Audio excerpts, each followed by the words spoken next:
এটা এই ফুলকপি কি আপনি মাখাতে পারবেন? ইনশাল্লাহ।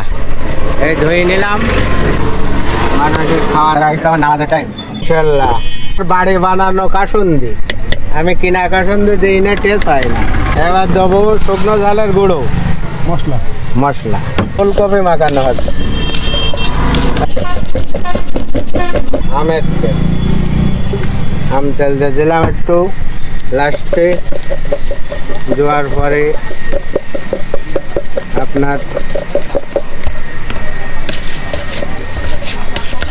তাহলে কি একটু স্বাদ ফিরবে? হ্যাঁ, ইনশাল্লাহ। সব দেন।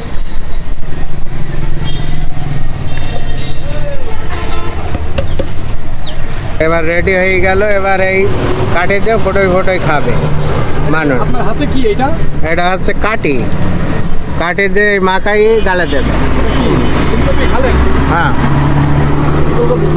এটা দেন।